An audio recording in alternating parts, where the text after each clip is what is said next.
Hello friends, welcome to the channel. So today I am with the session 5 pro tips in 5 minutes. So this session is not going to be long and it will cover 5 most important tips for JEE mains and JEE advanced aspirants. So let's starting the session. So first of all I am telling that this is based on all the queries I had get in the comments and all the uh, queries which students have filled in the Google Forms. So first of all starting that there is no substitute to hard work मतलब session में भी main thing यही रहेगी कि hard work is the key to success so first thing is leave all ego issues what is ego issues क्योंकि बहुत बच्चों को ये होता है कि उनके स्ट्रॉन्ग टॉपिक्स होते हैं वीक टॉपिक्स होते हैं सो अगर स्ट्रॉन्ग टॉपिक से क्वेश्चन हार्ड आ जाता है तो स्टूडेंट उसे छोड़ना नहीं चाहते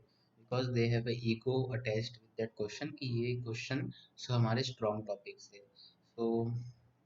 this should not be the scenario because all questions have the same marking यानी same weightage है +4 marks आपको कोई भी क्वेश्चन सॉल्व करने से मिलेगा चाहे वो इजी हो या hard so don't have any ego issue मतलब पहला क्वेश्चन आपका फेवरेट टॉपिक से तो ये नहीं है अगर वो हार्ड है तो आप उसी को करें please jump to other question because other question if it is easy it will also give you +4 marks बल्कि पहला वाला अगर आप सॉल्व करने में लगे वो आपको हुआ नहीं सो इट विल इवन यानी आप ये कह सकते हो +4 भी आगे कोई काम करिए क्योंकि बाकी में आप उतना स्कोर नहीं कर पाएंगे second is exam fear depends on you not on the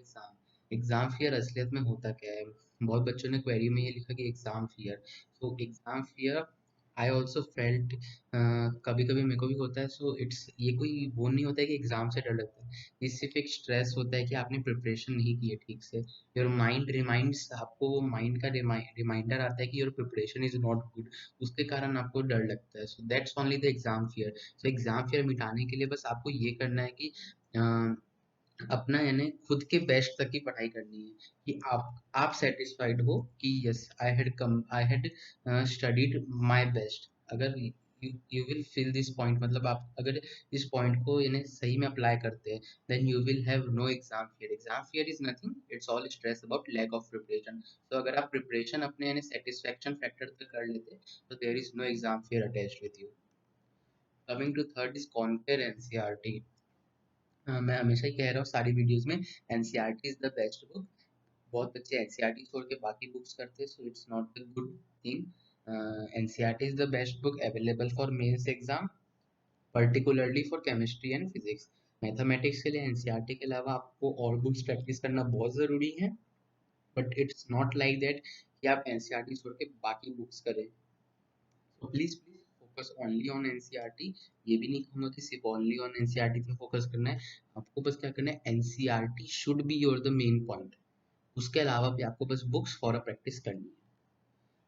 exam is not about all about preparation but also concentration ये सबसे मेन टॉपिक है and it's the main tip कि ना बच्चे ये क्योंकि एग्जाम क्या डिसाइड करते हैं ना आपकी रैंक क्या डिसाइड होती है ये 2 साल की प्रिपरेशन पे डिसाइड नहीं होती है बट 3 घंटे के परफॉर्मेंस पे डिसाइड होता है आपका रैंक सो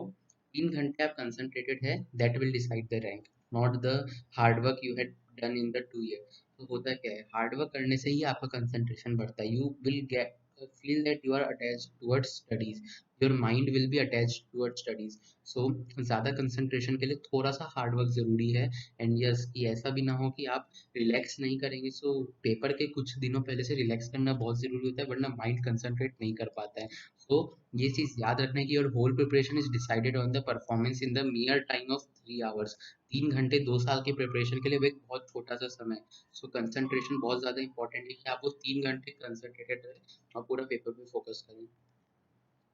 तो the main thing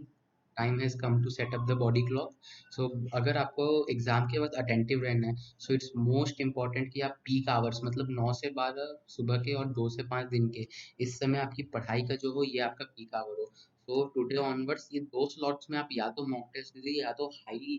high level problem practice शुरू कर दीजिए हाई लेवल मतलब ज़्यादा प्रॉब्लम्स इन लेसर टाइम में इसके ऊपर भी वीडियो लेके आऊँगा कि how to solve more problems in less time तो बट ये मेन थिंग है कि इन 2 पीक आवर्स में आपको बहुत ज़रूरी है कि आपकी स्टडीज़ जो है, ये सारे टॉपर्स का यही एक सक्सेस आप कह सकते हैं, सक्सेस टिप की बी अटेंटिव। अगर आपको अटेंटिव रहना है एग्जाम्स के आवर में, तो आपको बॉडी क्लॉक सेटअप करना होगा। 1 month is sufficient. So 9 to 12 और 2 to 5 के आवर्स में सोने की अगर आपको हैबिट है तो प्लीज़ लीव इट, एंड उसी समय आप अपना पढ़ाई का मेन आवर्स रखिए। So what's the benefit, so enjoy and leave the success. जो सक्सेस आपको मिलेगी, इतना आप अगर अपना इनपुट देंगे तो yes, output will be great. And thanks for watching. Best wishes for preparation.